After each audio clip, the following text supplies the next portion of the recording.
felt thin as death.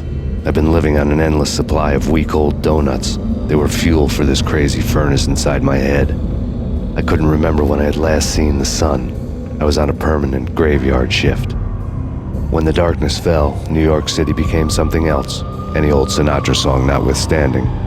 Bad things happened in the night, on the streets of that other city, Noir York City.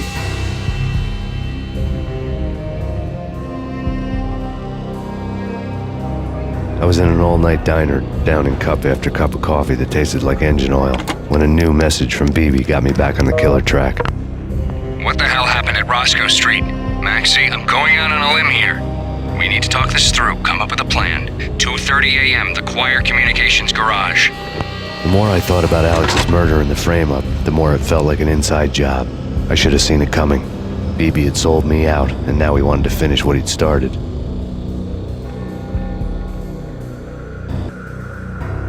The garage was dead. BB showed up in his tailor-made suit, gold watch, and cufflinks to match, all way beyond a cop's pay. Maxie. Oozing suave charm, he was guilty as hell. What the hell does BB stand for anyway? Backstabbing bastard? Come on, don't be like that. Have a cigar. I don't smoke. Maxie, you have no idea how big this is. It's huge. You have no idea.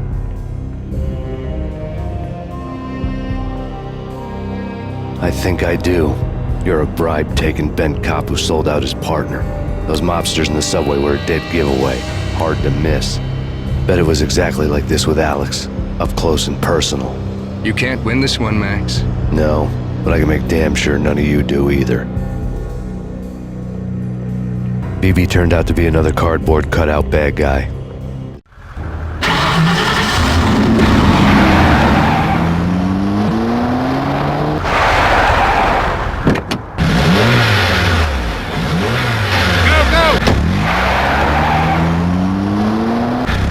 Cop on the take, a cowardly right-hand man fleeing from the scene, leaving his paid thugs to do his dirty work.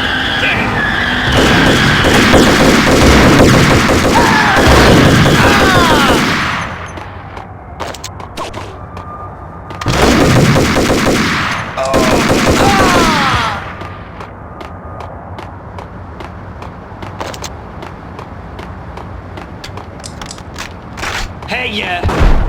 Yeah.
fire at the Punchinello Manor in Westchester. The manor is the home of Angelo Punchinello, the alleged head of the Punchinello crime family. The police are now saying, contrary to their earlier statements, that Max Payne is still alive and at large. He continues his vendetta against the Mafia, of which this last act of arson is attributed to. I had no recollection of setting any fires, but I did remember the flames.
Payphone started to ring.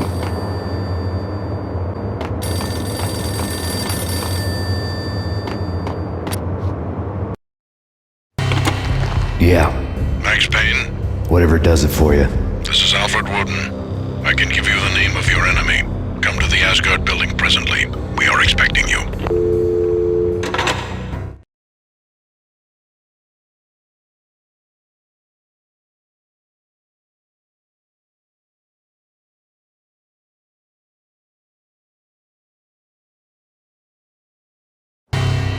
Woden was waiting for me on the steps of the old building. Mr. Payne, let's go inside. The others are anxious to begin. The others? Despite the general misconception, this building actually predates the City Hall by 2 years, thus being the oldest municipal building still in use here at the foot of the Brooklyn Bridge. No kidding. The old man played tour guide as he led me through a dark domed hall. The answers I was after loomed large ahead.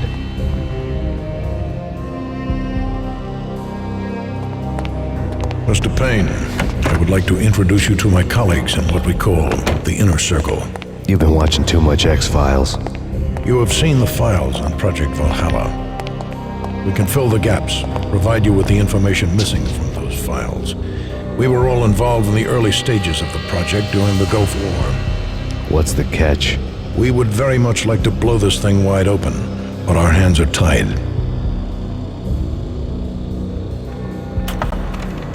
Her name is Nicole Horn. She was the key figure in Project Valhalla. When the funding was discontinued, she simply refused to quit. She knew exactly what she had in her hands. Nicole Horn is the president of Acer Corporation. She has more than half the city in her pocket. This must be kept under wraps. If you try to go public with this, we will deny any knowledge. We need you to take her out. Afterwards, we can protect you. Make all the charges go away.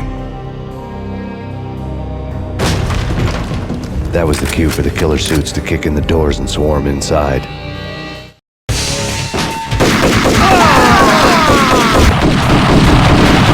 It was an impressive floor show, but I decided to leave early anyway.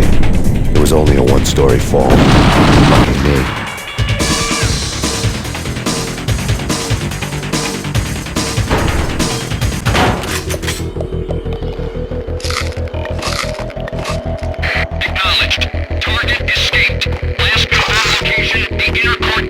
Search and destroy.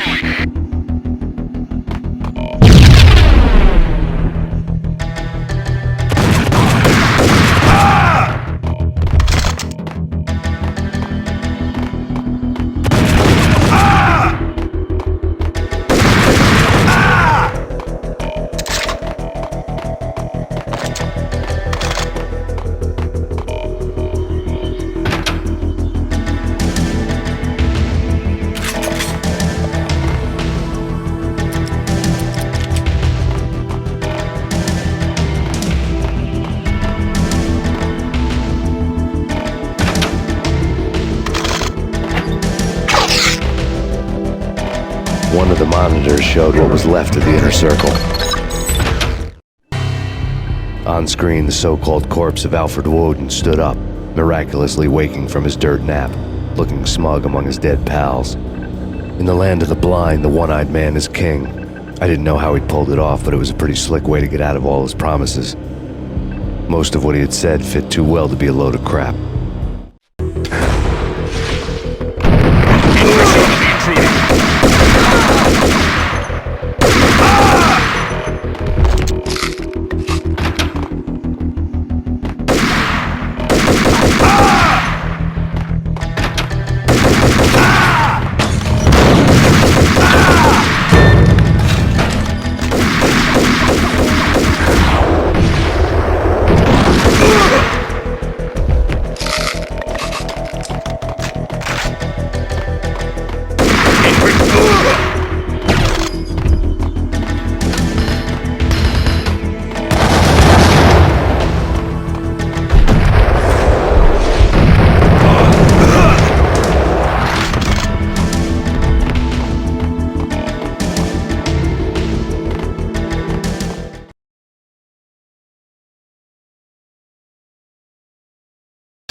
Moving to the danger area.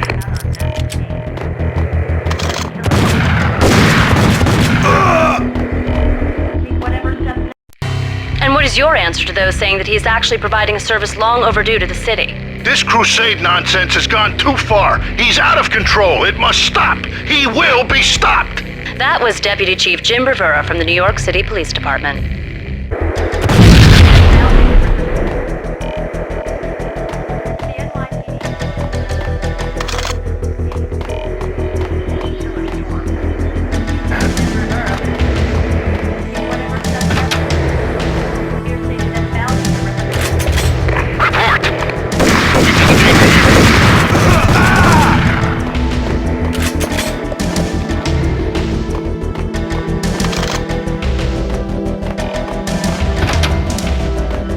videotape lay on the desk.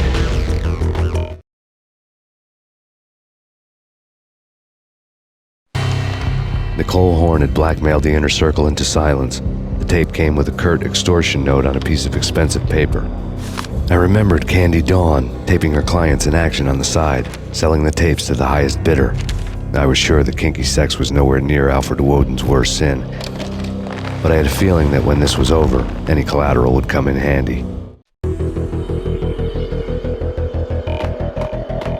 Woden had left me a present.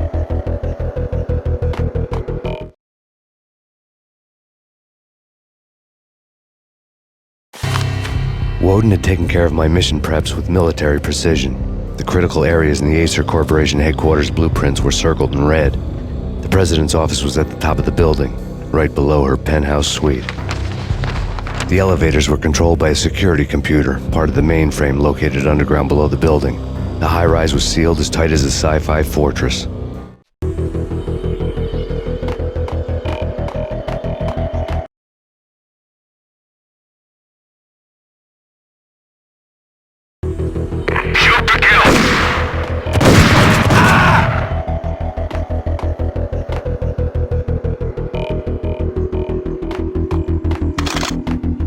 Engaging hostile.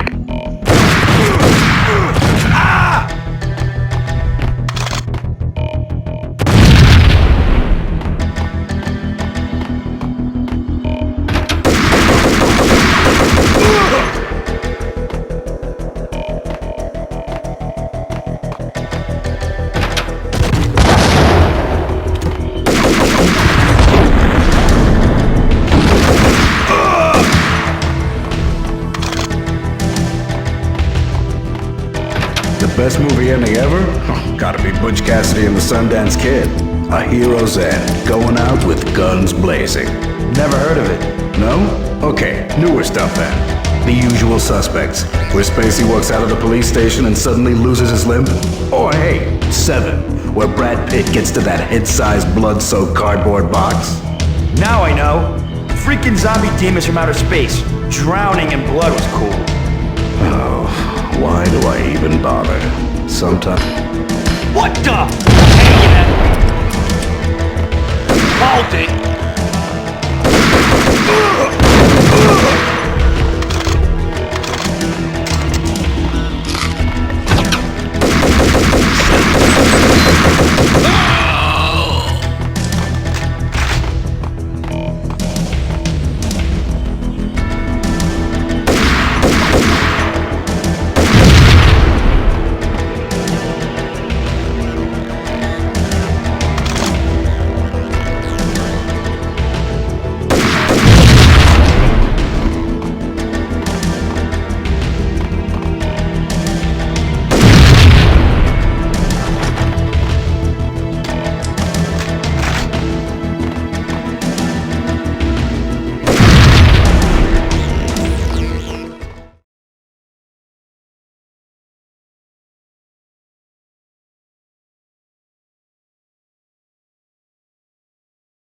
I had dreamed of revenge. Those dreams were always nightmares, of coming close and then failing. Now I was close. I had a name to guide me, Nicole Horn. I had nothing to lose.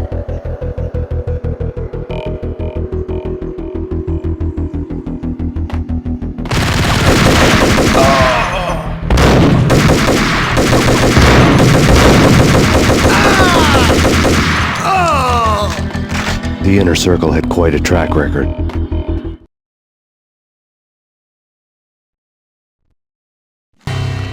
Project Valhalla had not been the only thing the inner circle had been involved in. There were rows of cabinets full of files. The Serpentine Secret Society went back a long way, always pulling strings from the shadows. I couldn't say I was sorry. Woden's move in some Byzantine power game had cut the circle's membership roster to 1. The old man wanted me on cleanup duty. It was my mess, too.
CIA, FBI, you've seen one, you've seen them all. Sure, good for a practice run. But this, working for her, oh, this is the real thing.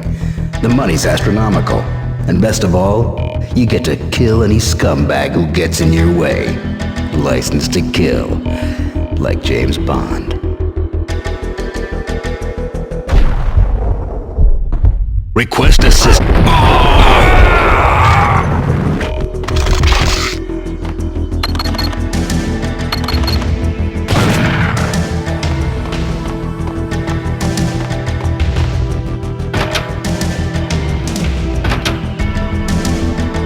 Take him down. Shoot to kill.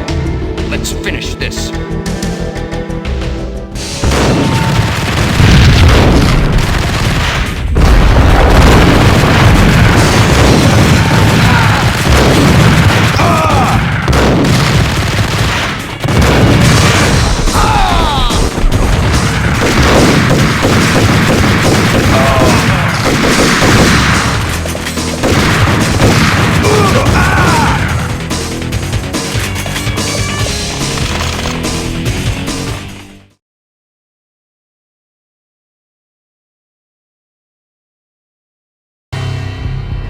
Mine wasn't the most original approach to the problem.